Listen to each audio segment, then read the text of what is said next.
conosco. Olá! A reforma trabalhista entrou em vigor no dia 11 de novembro do ano passado e vale para todos os contratos ativos, tanto antigos como novos. A nova legislação não vale para contratos que não são regidos pela CLT. E este é o assunto de hoje do programa Em Discussão. Aqui no estúdio com a gente, o deputado pelo PSDB, Ramalho da Construção, que também é presidente do Sindicato dos Trabalhadores da Construção Civil. Também Cíntia Lima, advogada especialista em direito trabalhista. E também Ricardo Patá, presidente da União Geral dos Trabalhadores. Muito obrigada pela participação de vocês aqui com a gente nesse debate. Deputado, queria que o senhor começasse e abrisse essa discussão dizendo como é que o senhor vê essas mudanças. Primeiro, eu quero cumprimentar aqui a Cíntia, né? Doutora Cíntia, o meu irmão Ricardo Patá, e a você, essa grande comunicadora, apresentadora.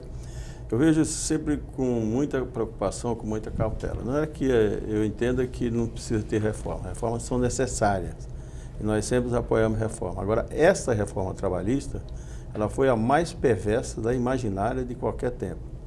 E não foi a reforma que o presidente da República mandou. Porque o projeto do presidente da República não era tão ruim. Quem estragou o projeto, quem acabou realmente com a CLT e deixou uma confusão que ninguém entende, foi, infelizmente, o Congresso, no relatório do Rogério Marinho, que, na minha avaliação, ele seguiu o que a gente já ouvia há mais de 20 anos do senador Armando Monteiro, que é da CNE. Então, foi um projeto, uma reforma, além de perversa, confusa na nossa avaliação. Eu estive junto com outros companheiros, com o ministro, o presidente do Tribunal Superior do Trabalho, aliás, muito simpático, do Maranhão, e ele mesmo disse que vai fazer um fórum de debate e fazer com esse segmento, porque a reforma é tão confusa e tem tantos problemas que precisa discutir com esse segmento, e ficou de escrever um artigo para orientar a Justiça de Primeira Instância e os próprios advogados, porque na avaliação dele, até esse pessoal todo estão todos perdidos. Por isso eu digo que vejo isso com muita preocupação. Nós sempre fomos a favor das reformas, até do negociado sobre o legislado, mas sem ferir a Constituição. E essa feriu. Feriu tanto que nós já temos lá, se eu não me engano, né, presidente Patá, 18 ADIM, né? Ação de constitucionalidade, a doutora pode explicar isso melhor. E aqui, o nosso sindicato, preocupado com isso, nós consultamos um grande jurista, que é o doutor Aroca, ex-desembargador, advogado de sindicato por mais de 50 anos, para fazer uma leitura popular, que você entenda, não uma leitura jurídica só a doutora Cíntia e o Patá, que os dois são advogados, entendem, né? Eu sou analfabeto português, de direito eu sou analfabeto e meio, né? E assim, essas coisas é importante que elas sejam realmente esclarecidas ao pé da letra. E tem tudo isso aqui de coisas que nós temos dificuldade de acertar e sabemos que ainda vamos precisar de uns 2 anos. É uma cartilha, né, deputado? É isso? Essa é uma cartilha que ela desmembra um pouco a Lei 13.467, né? Mostrando o antes e o depois e a dificuldade que o pessoal puderam ter. E em todas as áreas, o entendimento jurídico para cada juiz, para cada advogado que trata disso tudo. Então, nesta linha, nós achamos que vamos demorar um certo tempo, né? O nosso presidente Patá deve comentar um pouco da medida provisória 808, que o presidente da República fez, entrou em vigor, mas ela se esgota agora em abril. E acho até que nem votada vai ser, porque a medida teve, você entrando na internet, já mais de 800 emendas. Ela teve 2 dos trabalhadores, uma do deputado Paulinho e uma do deputado Bebeto. E as demais, mais de 800, são de deputados que, do lado dos empresários, que interessa cada dia mais transformar os trabalhadores em escravos. Quer dizer, já somos semi-escravos, nós levamos desde o decreto que criou a CLT e não foi legislado, foi um decreto criado por Getúlio Vargas, e o primeiro-ministro foi sim um empresário de Alagoas, lá no Collor de Mello, mas ela foi modificada ao longo desses anos todos pelo Congresso. Né? E teve, eu acho, um bom avanço na Constituição Cidadã de 1988. No entanto, numa canetada só, mexeram na nossa reforma, deixando uma confusão imensa que você não sabe onde caminhar com isso tudo. Os próprios empresários não sabem. A gente tem discutido já aí com os negociadores, até porque a nossa convenção coletiva é agora em maio, nós já estamos começando a conversar para nos entendermos, saber como é que nós vamos caminhar nisso, e conversando com os próprios trabalhadores que também estão perdidos, né? Ela foi boa com uma coisa, Patá. Eu tripliquei a sindicalização do sindicato e está aumentando mais. E é uma coisa quase que espontaneamente os trabalhadores estão indo ficar sócios. Por quê? A pressão em cima deles psicológica é muito grande. Às vezes do capataz, daquele cara que é comandado lá, que em cima deles, a partir de agora vocês não tem mais sindicato, a partir de agora não tem mais lei, agora eu demito a hora que eu quero. Não é nada disso, a gente sabe que não é. E sindicato organizado não vai deixar fazer isso. E os que não for organizados, nós vamos fazer ficar organizados. As centrais vão fazer. Eu acho que nós vamos ver isso do Patá, mas é essa a nossa impressão, o trabalho que nós vamos fazer junto. Por ideia do Patá e o Miguel do Metalúrgico, nós construímos uma forma de estarmos juntos aqui em São Paulo, estamos falando até o grupo dos 30, né, Patá? Da gente estar mesmo trabalhando, um vai ajudar o outro, um vai cobrir o outro, um vai trabalhar nessa linha toda, para nós podermos organizar os trabalhadores e não deixar que os trabalhadores se tornem escravos pior do que na época da Lei Áurea. Deputado, pelo que o senhor falou, os trabalhadores estão com medo, né? Eles estão amedrontados, é isso, né? Apavorados. Amedrontado é pouco. É pouco. É pouco. Eles estão apavorados. Os trabalhadores chegam para a gente e falaram, porque colocam muita coisa psicológica em cima do coitado do trabalhador. Quer dizer, é uma pressão em cima deles e, em especial, os mais simples, porque os trabalhadores que lê, que são mais esclarecidos, eles vão lá, entram na internet e não vão se assustar tanto. Agora, o simples, o operário da construção civil, eles estão desesperados, né? E a gente tem procurado dizer para eles, olha, unido nós não vamos deixar tirar nada, e não vamos mesmo. Nós vamos trabalhar com greve, com o movimento que for, para se manter a dignidade, e sim, nós vamos negociar naquilo que nós entendermos que não vai prejudicar o trabalhador além disso. Então, as casas pétreas da Constituição, elas não podem ser mudadas a não ser para melhor. Infelizmente, a reforma aí, ela esculhambou a CLT, rasgou a CLT e jogou no lixo, na minha avaliação, que sou analfabeto de direito. Deputado, essa cartilha ela vem justamente para, de repente, suprir essa carência de informação, né? Ela traz as informações de uma forma mais simples, para as pessoas entenderem o que aconteceu, o que mudou, é isso? Exatamente, a intenção foi essa. O jurista que escreveu isso, com mais de 80 anos de idade, mas com mais de 70 anos no mundo sindical, que não só foi advogado, foi também desembargador, e adora escrever, ele é autor de mais de 10 livros, né? Ele fez do jeito que nós pedimos, com a linguagem simples, popular, que a gente possa entender, porque uma coisa é o técnico, o especialista de direito, entender uma frase, entender um artigo, outra coisa é uma pessoa simples, que às vezes tem dificuldade até para ler e escrever, entender como é que vai ser aplicado isso, e é claro, os sindicatos não irão ter pernas. Você imagina, eu tenho lá 20 e poucas equipes, e tenho uma base de quase 300 mil trabalhadores. Num universo que eu tenho quase 30 mil empresas. Imagino que o Patá, ele vai dizer quantas tem, mas o do Patá deve ser 10 vezes mais do que as minhas. Então, nós temos, às vezes, empresas que têm 2 trabalhadores. Então, em todas essas áreas, nós temos, às vezes, muita dificuldade de atender as pessoas por falta de perna. E com também essas coisas que impediram aí de não ter custeio das contribuições sindicais, e os sindicatos sobreviver ainda, pelo menos por enquanto, de mensalidade, tudo isso foi com má intenção. Foi litigância de má-fé do Rogério Marinho. Ele usou litigância de má-fé de todo sentido, tirando os poderes do sindicato, quebrando os sindicatos financeiramente, para que o trabalhador, para que os empresários, mal empregadores, transformam os trabalhadores em escravos. É claro que o empresário bem intencionado, ele não iria fazer isso, mas também ele enfrenta a concorrência desleal. Você imagina que ele vai dar uma série de condições, no caso da obra, ele vai dar plano de saúde, vai dar hora extras, vai dar participação no lucro e resultado, mas ele tem um concorrente na obra do lado que não dá nada disso e o valor do metro quadrado é o mesmo. Então, não foi pensado nisso, muito embora eu estive com o Rogério Marinho, junto com outros companheiros, 3 vezes, mostrando, inclusive, convenções que deram certo em vários sindicatos, não só a nossa, dos comerciários, do metalúrgico, em todas as áreas, mas infelizmente, o nosso relator, que é do meu partido, ele já tinha isso na cabeça, quer dizer, a cartilha escrita pelo Armando Monteiro, e foi isso que ele aplicou, e num acordão, tiveram lá, passaram em cima da gente igual um trator. E o meu partido votou contra os trabalhadores de ponta a ponta. Patá, você acompanhou essa discussão da reforma desde o começo, né? Como é que foi isso? Bom, é um prazer muito grande estar aqui dialogando com as pessoas que estão nos vendo do outro lado da telinha, com a doutora Cíntia, e com uma liderança nacional, política e sindical, que é o companheiro Ramalho, que eu tenho uma admiração pelo trabalho extraordinário que ele vem desenvolvendo, não só no sindicato, mas numa política social. Realmente, no fim de 2016, o governo Temer resolveu fazer algumas propostas de reformas, uma na trabalhista e outra na Previdência. A UGT, como o Ramalho também pensa, é uma central reformista, só que a nossa prioridade seria a reforma do Estado, diminuir esse ativismo do judiciário, ver os poderes de forma mais adequada num mundo que nós estamos vivenciando hoje.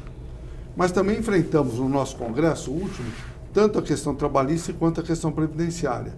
No quesito trabalhista, realmente alguns aprimoramentos se faziam necessários e nós apoiávamos, em especial que a UGT, que é uma central que representa muito comércio e serviços, e a CLT, que eu concordo plenamente, que ela é muito atualizada, mas ela tem um foco muito mais na produção, muito mais na indústria, né? No seu nascimento foi exatamente no início da industrialização do nosso país.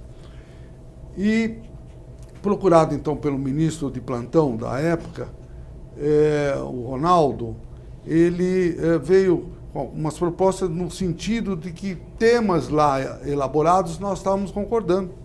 O negociado sobre legislado, ele tendo como uma das personalidades mais fundamentais na negociação o sindicato, nós não temos que temer. Não, o sindicato fortalecido, o negociado sobre o legislado no mundo que nós estamos vivenciando, um mundo de tantas mudanças, com a tecnologia, a quarta revolução industrial se apresentando, a inteligência artificial, tantas questões mudando e alterando a cada instante, a cada segundo, nos compete efetivamente estar buscando no local de trabalho, em certas categorias, as especificidades necessárias para o debate. E ele nos levou por volta de 7 itens. E debatemos isso, a UGT fez sugestões, na questão do part-time, no próprio trabalho intermitente. Nós fizemos algumas sugestões para que pudesse aprimorar e levamos em conta a boa-fé do ministro, que o ministro realmente foi uma pessoa que eu acreditei e acredito até hoje, mesmo ele não sendo mais, voltou a ser deputado federal, mas é uma pessoa de boa-fé. Esse procedimento que ocorreu na UGT e em todas as outras centrais, tiveram mais dezenas de reuniões.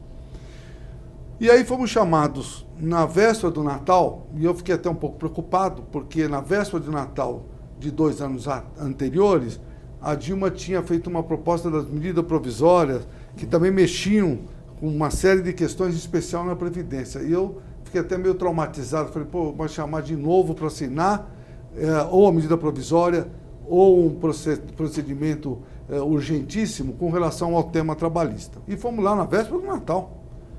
E aí, no calar do dia, o presidente resolveu mudar de medida provisória por um procedimento urgentíssimo, que eu achei que seria até melhor para um debate, uma discussão na Casa do Povo, na Casa das Leis, que era na Câmara, e também no Senado, que representa os estados, né?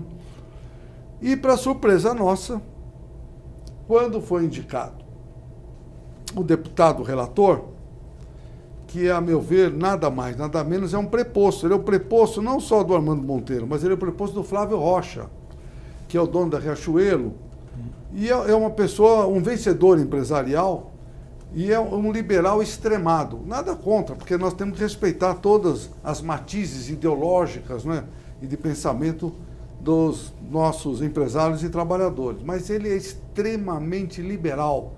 Se ele puder liberar tudo, mais um pouco, ele fará dessa forma. Para ele não tem que ter nem Estado. Para ele e algumas pessoas que pensam como ele. E o preposto, por que eu digo preposto? Porque os dois são do mesmo estado do Rio Grande do Norte e tem uma relação muito próxima. E o Flávio Rocha, em 2 anos atrás, como presidente do IDV, que é um instituto que agrega as maiores empresas do comércio do Brasil. ele tinha nos procurado e feito a mesma proposta que foi essa legislação apresentada pelo Flávio Rocha, e nós falamos não. O Rogério Marinho apresentou o mesmo tema que o Flávio Rocha tinha nos apresentado como empresário. E nós falamos, não tem condições. E ele insistiu e conseguiu sensibilizar o Congresso Nacional, não é? Teve algumas audiências públicas. Nas audiências públicas eu estive presente, representando a UGT. Eu falava sobre o projeto do Ronaldo e nós não desconhecíamos o projeto do Rogério. Então, no nosso entendimento, não houve debate nenhum no tema que foi apresentado pelo relator. Nós discutimos todas as centrais, horas a fio, com os deputados que lá estavam nas audiências públicas, exclusivamente a questão que nos foi apresentada.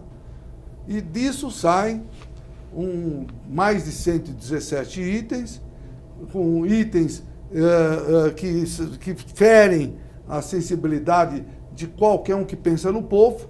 Por exemplo, a mulher grávida trabalhar em lugar insalubre sem proteção nenhuma, nem para a mulher e muito menos para o filho que vai nascer.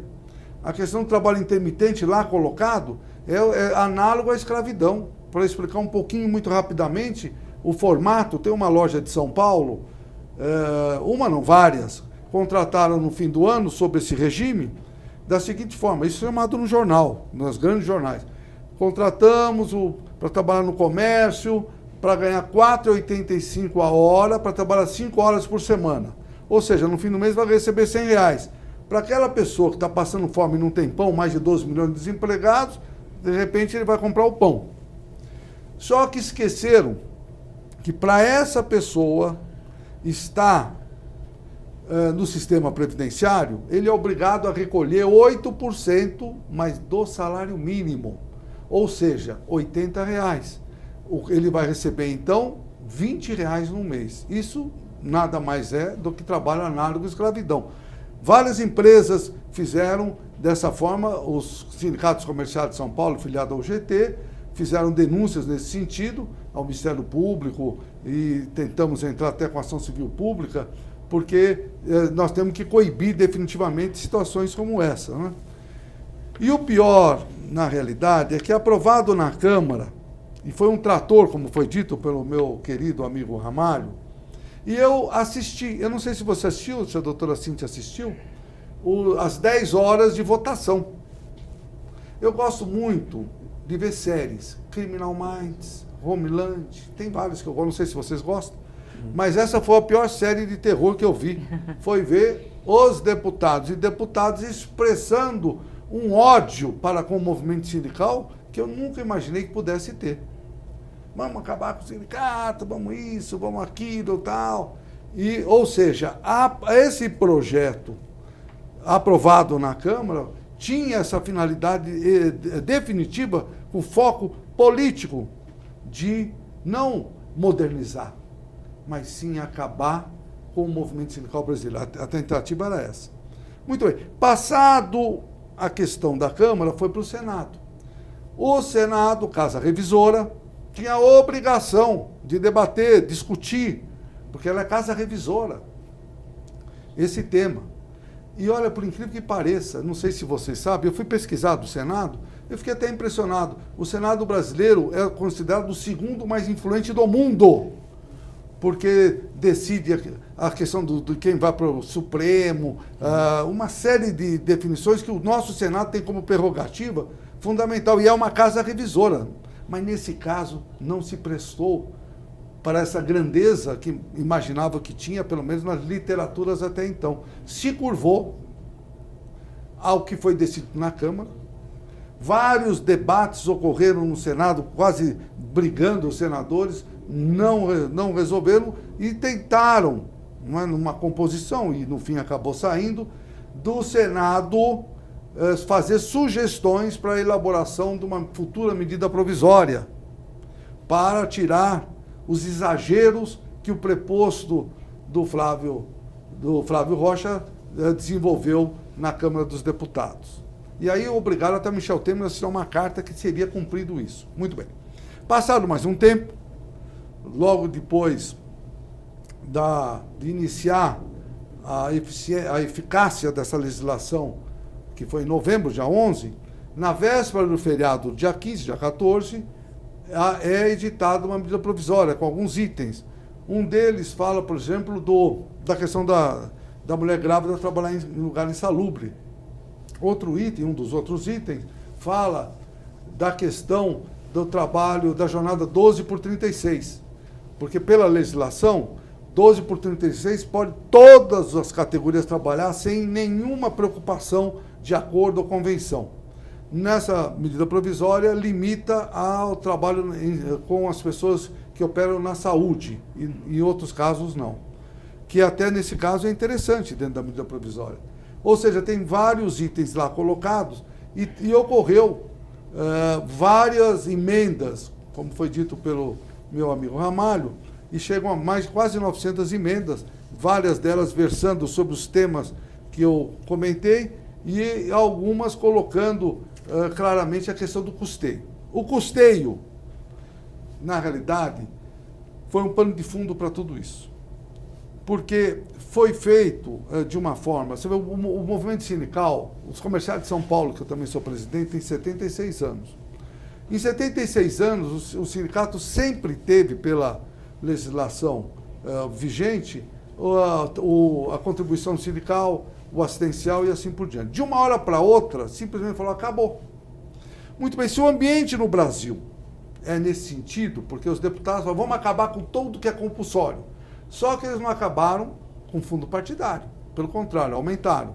Não acabaram com a compulsoriedade do Sistema S, que, por sinal, tem aí o presidente Scaff da Fiesp, que é uma pessoa de bem e dirige muito bem uma das maiores instituições do Brasil. Ele foi favorável a acabar com o imposto sindical, mas se vai perguntar para ele, Scaff, vamos acabar com a compulsoriedade do Sistema S, ele com certeza vai ser contra. Claro. A OAB, aqui está a doutora Cíntia. Se a doutora Cíntia não pagar a anualidade da OAB, ela não é advogada, ela não pode advogar. Então é uma hipocrisia que foi feita, ou seja, foi feito sob medida para acabar com o movimento sindical.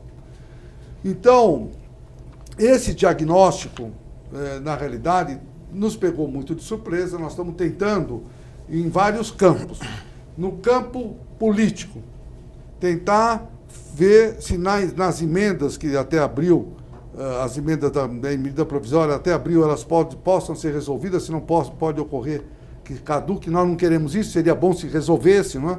Até abril. Estamos tentando, não é, debater, dialogar com aqueles parlamentares que ainda pensam no Brasil, que ainda pensam na sociedade e ainda pensam nos trabalhadores.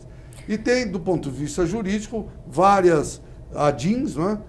E o Fachin, que recepcionou essas ADINs, uma delas já passou para a presidente Carmen Lúcia para colocar em pauta no mês de março, e eu espero que faça dessa forma mesmo, e nós teremos até uma reunião com o próprio Fachin no sentido de tentar sensibilizá-los. E no campo de político e da atividade que nós estamos desenvolvendo, aqui em São Paulo em especial, com os sindicatos, como da construção, como metalúrgica, como comerciários, e outros que nós estamos aí agregando, é no sentido de nós termos um trabalho conjunto, tanto político, e principalmente no que tange a sindicalização. O mantra que nós sempre repetimos, sindicalizar, sindicalizar, sindicalizar, nós estamos na rua diariamente sensibilizando os trabalhadores. Os trabalhadores, no primeiro momento, eles estavam até esperançosos que ia acontecer alguma coisa de bem, porque foi vendido pelo governo, e de forma totalmente equivocada, de que a reforma trabalhista ia gerar emprego. E com tantos desempregados, as pessoas falam, nossa, vai ter aí então uma mudança importante. Para dar uma parte só para te ajudar um pouco nisso. Pelo contrário, desempregou e desempregou muito. Hoje você não sabe se infração com 2,7 ao ano, mas com 15 milhões de pessoas desempregadas, é boa ou ruim? Por que ela caiu? Caiu porque as pessoas não consumem, né? Você que é do comércio sabe o quanto caiu o comércio. E além disso, eu vou terminando já o meu raciocínio, além disso ocorreu o seguinte, teve alguns no fim do ano, algumas posições de emprego, só que a Folha de São Paulo colocou na primeira página, todos ou na informalidade ou na precariedade. E a segunda questão que foi vendida também, olha, agora se ninguém precisa pagar mais imposto, a contribuição sindical. Agora ela ficou, porque não acabou a contribuição sindical, ela ficou voluntária. Mas nós sabemos, aquelas pessoas que estão nos vendo do outro lado da telinha, se fala, olha pessoal, você pode optar se paga ou não paga IPTU, pode optar se paga ou não paga IPVA, ou paga ou não paga imposto de renda, se você puder ter todos os benefícios e não pagar nada, a maior parte vai preferir não pagar. Todo mundo, né? Nem a maior parte. Então, essas questões assim colocadas, realmente, como foi dito também pelo Ramalho, é interessante. Nós não vamos ficar chorando de leite derramado. O movimento sindical ele é forte no Brasil. O movimento sindical, na época da ditadura, foi um dos atores fundamentais para recuperar a liberdade do nosso país.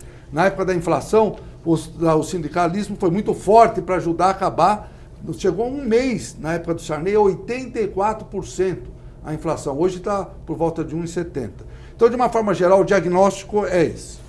Eu queria agora falar com a doutora Cíntia, queria que a doutora falasse um pouquinho sobre os direitos trabalhistas, como era, como fica, né, quais os prejuízos ou não para os trabalhadores. O deputado também jogou a bola no começo sobre a inconstitucionalidade, né? Eu queria que a senhora falasse um pouquinho de uma forma geral.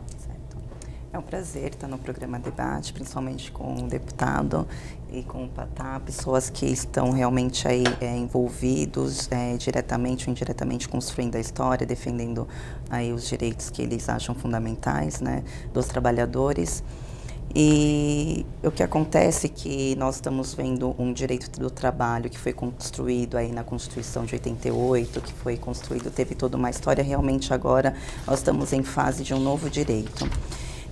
Existem mudanças que acrescentaram, que precisava ser legislada, fatores como o trabalho intermitente, porque acaba acontecendo muitos trabalhadores prestando serviço avulso para empresas e não tendo alguns direitos como benefícios recolhidos de INSS, férias, algumas coisas, pessoas que vão à empresa, trabalhadores que vão à empresa e não têm todas as verbas do direito que eles têm por conta de não serem registrados. Então, o trabalho intermitente veio regularizar essa forma de trabalho.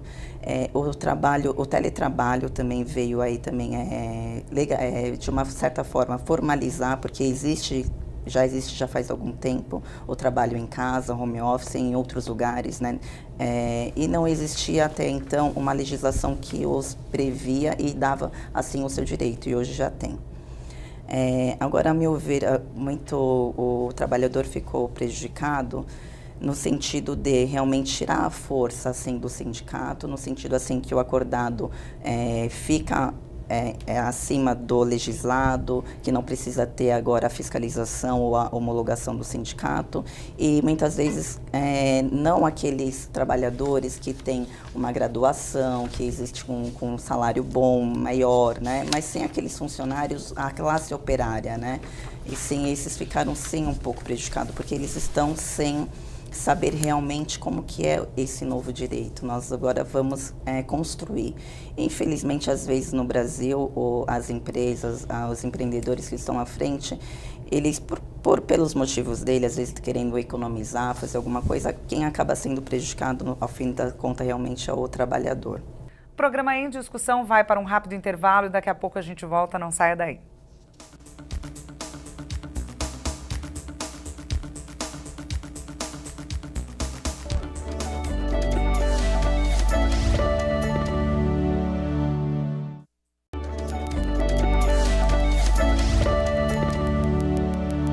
O programa Em Discussão está de volta e hoje nós falamos sobre as mudanças da reforma trabalhista em vigor desde o dia 11 de novembro do ano passado. Aqui no estúdio, o deputado pelo PSDB, Ramalho da Construção, que também é presidente do Sindicato dos Trabalhadores da Construção Civil, Cíntia Lima, advogada especialista em direito trabalhista, e também Ricardo Patá, presidente da União Geral dos Trabalhadores. Cíntia, eu queria voltar fazendo uma pergunta. No bloco anterior, o Patá falou sobre uma situação que aconteceu em dezembro do ano passado, onde os trabalhadores eram registrados por um determinado período eram pagos por hora e aí, ao final do mês, eles pagando a contribuição para o INSS, eles receberiam R$20. Isso ele disse que foi denunciado e eu queria saber o que acontece nesses casos, né? Essa denúncia, ela vai para frente, como advogado especialista em direitos trabalhistas, o que acontece depois que uma denúncia dessa é feita com a nova legislação em vigor? A denúncia é feita para o Ministério do Trabalho, ele vai investigar. Só que existe agora, nós estamos numa fase que a legislação permite que exista esse trabalho intermitente, né? E que ele não pode receber, não pode receber menos que um salário mínimo. O que acontece agora é que vai ter que ser regularizado tal procedimento, porque ele realmente não pode chegar no final do mês e não ter um valor aí digno para poder se sustentar, até porque ele trabalhou o tempo inteiro, prestou o serviço à mão de obra. Então, acredito que a lei agora, precisa vir regularizar essa situação. E vai existir sim a fiscalização, o Ministério do Trabalho vai, mas acredito eu que vai chegar um momento que, se ele não ver má fé da empresa, se a empresa estiver embasada legalmente, não vai haver punição. Esse é o problema do que traz a reforma, né?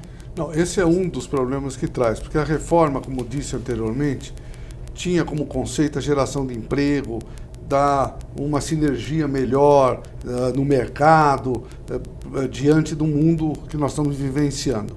Mas trouxe, na realidade, até agora, problemas dessa ordem, que é trabalho análogo à escravidão.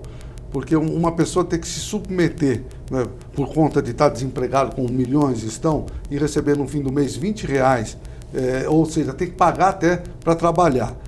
Nós achamos que situação dessas tem que ser sempre denunciadas, e com certeza absoluta, em várias áreas. Na área da construção civil, com certeza absoluta, utilizando esse sistema como utilizou na área do comércio, vai ter o mesmo resultado. Todos nós realmente queremos que haja geração de emprego, mas com um trabalho decente, não é? Que haja a possibilidade efetiva do trabalhador estar inserido, ser cidadão, e não da forma que foi colocado. Porque a questão do trabalho intermitente é muito parecido com part-time. São duas situações até muito parecidas, não é? Que na realidade também, que não tendo regra, como não tem. 3 questões não tem regra, e nós queremos colocar a regra através das emendas. O trabalho intermitente, o part-time e a terceirização, que foi aprovada de forma generalizada. Todo e qualquer trabalhador hoje pode ser terceirizado. Então, essas situações que o movimento sindical está debatendo e discutindo e tentando implementar através do campo jurídico e também do campo político, fazer mudanças. Doutora Cíntia, o fato de todo trabalhador hoje ter essa possibilidade de terceirização, né, quais os prejuízos para o trabalhador? Agora pode ser terceirizada a mão de obra meio e o fim, quer dizer que antes da reforma, antes que veio essa medida para autorizar que os trabalhadores poderem prestar serviços fim, eu acredito que vai existir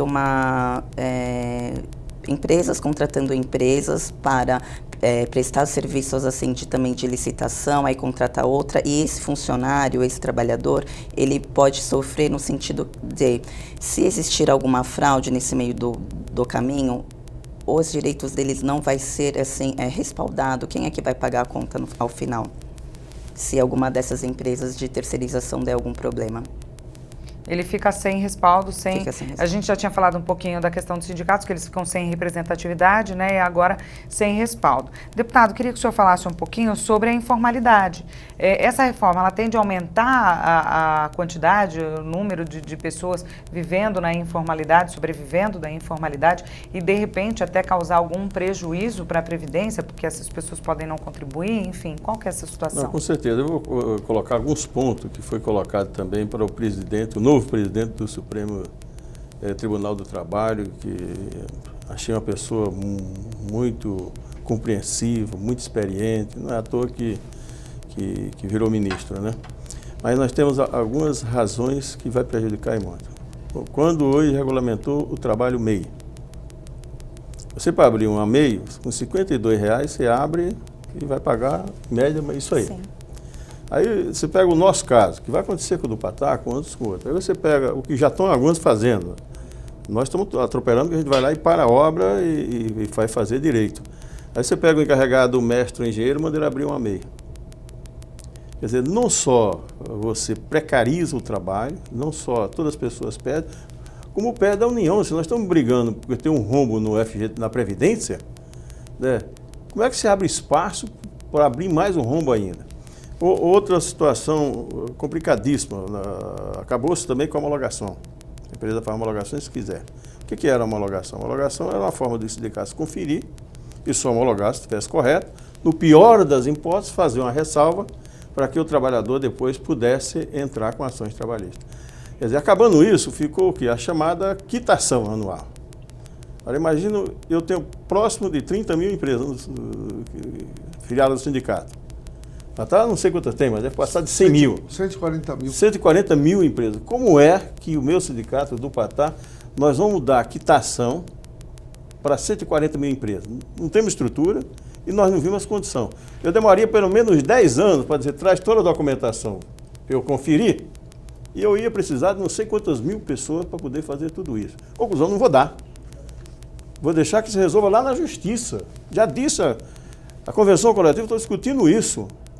Primeiro, a convenção coletiva, nós queremos manter a cláusula que a contratante seja responsável pelas contratadas, porque é isso que a gente tinha. Você a contratar lá, você é responsável pelas férias do cara, pelo fundo de garantia dele, pelas coisas trabalhadas e pelos alguns avanços que nós tivemos na convenção coletiva. No caso da Constituição, café da manhã, almoço, lanche, segurança do trabalho, tudo isso estava numa cláusula 10, que eu levei, inclusive, isso para o senhor Rogério Marinho, deputado, sua excelência Rogério Marinho, e mostrou isso aqui, deputado, relator, em algumas empresas nossas, fez reduzir as ações trabalhistas em 90%. Porque quando você assume isso e responde, eu tenho uma empresa aí que, no Brasil todo, ela tinha 1.500 advogados. Talvez os advogados não vão gostar muito disso, porque de 1.500 advogados, a empresa hoje tem 3. Mas ficou barato, por quê? Fazendo o certo é bem mais barato. Quando você faz errado qualquer coisa, você tem o trabalho de fazer, quebrar e fazer de novo. Quer dizer, no direito também é dessa forma. Então, eu acho que quando tira o direito dos sindicatos, conferir as homologações, até orientando, porque a maioria dessas empresas aí são pequenas, elas não têm estrutura. Elas sequer, às vezes, têm um contador, elas pagam meio salário mínimo para o contador, que tem lá 20, 30 empregados, quando muito tem 20, 30 empregados, não tem condições de manter, às vezes, um recurso humano com conhecimento. Pega um auxiliar sem nenhuma experiência para fazer isso. E quando chega no sindicato, não, você tem toda uma estrutura de advogado, de pessoas que fazem isso, que conferem, que até ajudava as empresas. E se fizer isso, ajuda as empresas. Então, não tenho dúvida que vai aumentar, já está aumentando a informalidade, numa coisa absurda, que é ruim para a Previdência, é ruim para a qualidade da mão de obra, porque também nós precisamos nos preocupar com isso. O Patá que viaja o mundo, como eu também, hoje você vai para a China, que tem lá 1,5 bilhão de pessoas, mais, né? De pessoas, perto de 2 bilhões de pessoas, a maioria das fábricas dele não tem mais gente trabalhando, é robôs, né? Daqui a pouco nós vamos caminhar para uma época que hoje nós temos lá a Uber, digita e tal, mas ele vai com motorista. Vai chegar uma época, presidente Patá, doutora Cíntia, você vai digitar no celular, o cara vai sozinho te buscar e te levar para o destino, onde está. E parece que tudo isso nós não estamos preocupando, que precisa ter alguém para consumir, porque se não tiver para consumir, que adianta os robôs, né? Doutora Cíntia quer falar, né, doutora? Sobre a informalidade, né? A nova legislação que entrou em vigor dia 15 de novembro, inclusive ela autorizou o trabalho autônomo, veio dizendo que o trabalhador poderá ser autônomo. A repercussão foi muito grande, que realmente aquela pessoa que trabalhava, que é secretária de uma empresa, que é um gerente, que são pessoas que de repente têm um salário maior na empresa, muitas acabaram me ligando, doutora, estão pedindo para eu tirar um MEI, estão pedindo para eu abrir uma empresa, o que eu faço, isso é certo, isso não é? O que acontece? Aí a seguinte, como eu acabo falando para as pessoas, assim, olha, pergunta para o teu patrão se você vai pegar férias, tirar as férias quando você quiser. Você só vai avisar ele, olha, amanhã eu não venho, tá? você vai continuar empregada?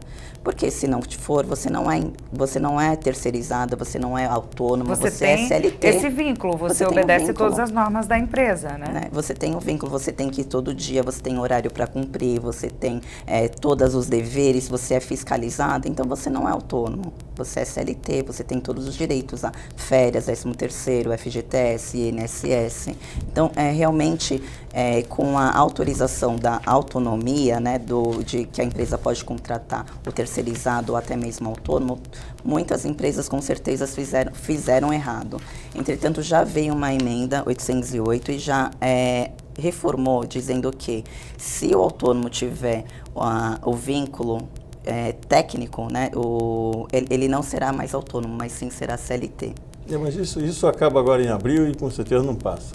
A 808 recebeu quase 900 Com essas mudanças todas e essa questão, né, do MEI, que é o microempreendedor individual, né, que é a abertura dessa empresa e tal, deve crescer o número de ações trabalhistas, né? Porque, como a senhora disse, muitas pessoas te ligando, está acontecendo isso, está acontecendo aquilo, é certo, não é certo? Eu queria fazer um comentário desse, a doutora Cíntia, que é a nossa advogada, vai fazer com mais pertinência. Mas alguns conceitos para elaborar esse projeto, que agora é lei, foram implementados. Um seria o negociado sobre o legislado, que até nós achamos muito interessante, né? Tanto eu quanto o Ramalho, acho que a doutora também. E o outro, na realidade, é para inibir o número de processos no Brasil.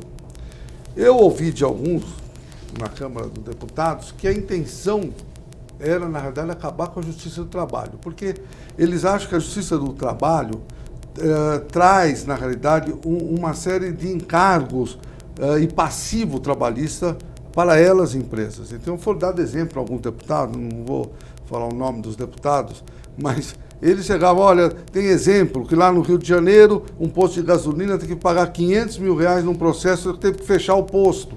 Então, generaliza a questão do número de processos e, dessa maneira, foi feito, num primeiro momento, para inibir. Como é que foi feito para inibir? Hoje, o reclamante, caso ele não ganhar a ação e perder, ele paga. Então, com certeza absoluta, inicia um processo de mais cautela. Existia também, em alguns casos, alguns exageros. Existia. Algumas oportunidades né? Porque, oportunismos, né? Aconteceu isso. Porque tem uma questão que é muito interessante. Lá nos comerciários de São Paulo, na Rua Formosa, então nós fazemos 12 mil homologações por mês, uma rotatividade muito grande, são 500 mil pessoas que nós representamos na cidade de São Paulo. E do lado sempre tinha Justiça do Trabalho, que é a figura do tal do paqueiro, não sei se você já ouviu falar, paqueiro. E esse paqueiro, ele dava o cartão para as pessoas que estavam saindo, né, porque o sindicato, tanto comerciário e da construção, e outros, mas estou falando aqui porque nós dois estamos aqui, tem, na realidade, um equilíbrio. Nós não vamos vender sonhos ou pesadelos futuros para as pessoas que estão fazendo a rescisão. Nós temos muito cuidado com isso. E as pessoas, quando saem, recebem um valor e chega outro, você recebeu, você pode receber 10 vezes mais, vem aqui no escritório, aí pede um mundaréu de coisa para o trabalhador. Não é, o sindicato não faz isso. Não é? E não estou generalizando os advogados, porque eu tenho certeza que os advogados têm esse compromisso com a sociedade e não fazem isso de uma forma geral. Mas tem alguns que fazem. E isso, na realidade, deturpa um pouco a compreensão da questão que é colocada na Justiça do Trabalho, que eram milhões de processos. Então, houve, na nossa compreensão, uma diminuição muito grande dos processos. Mas eu imagino que quando iniciar um processo de abaixar a poeira, de pacificar um pouco, porque existem muitas interpretações, é muito polêmico, tem primeira instância do judiciário que julga de uma forma totalmente contrária ao que pensa o TST, mas totalmente contrário. O Ministério Público, que antes estava causando alguns problemas até com o movimento sindical, hoje é um dos maiores aliados do movimento sindical, porque também não aceita a legislação da forma que foi colocada. Eu acredito que vai demorar em 1 ano, mas com certeza absoluta, com tanta informalidade, com tanta questão de trabalho análogo à escravidão, como eu comentei, do trabalho intermitente, entre outros que são usados, com certeza absoluta, logo, logo vai voltar a ter muitas ações. Qual a sua opinião, doutora Cíntia? Bem trazido, porque Por exemplo, nós podemos ter aqui o Fórum Rui Barbosa, na Barra Funda.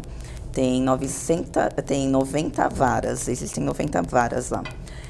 Antes da reforma, por vala, entrava 8 processos por dia. Então, 8 processos por dia. Depois da reforma, entra 2 processos por dia. Então, realmente já houve esse reflexo. E o que eu vejo na prática também? Os trabalhadores estão sabendo, assim, da reforma, no sentido que, se ele pede o vínculo porque ele não foi registrado, ele comprova na Justiça do Trabalho que ele trabalhou tanto período e que não foi registrado e ele ganha, e ele também pediu no mesmo processo, ele pediu algum dano moral que ele sofreu. Tem 2 pedidos nessa ação, o vínculo e o dano moral. Se ele provar o vínculo e não provar o dano moral, quer dizer, ele não perdeu tudo, ele só perdeu parcial. Mesmo assim, ele vai ter que pagar honorários ao final para o advogado da outra parte. Então, houve agora mais um custeio em cima dessa reclamação trabalhista para um trabalhador que procurou a Justiça do Trabalho porque ele sofreu, perdeu algum direito, vai lá recorrer, buscar o direito dele. E eles, assim, antes de propor ação, eles já estão vindo me procurar e dizendo assim: poxa, eu tenho essa reclamação, mas o meu colega aqui viu toda essa situação, eu não sei se ele vai testemunhar, e aí eu não vou pedir, porque eu não sei se eu vou conseguir provar. Então, aí acaba realmente trazendo um prejuízo para o funcionário, porque ele acaba não buscando um direito dele com medo de ser, futuramente não conseguir provar e aí ter uma perca de um dinheiro, né, que ele não pode gastar.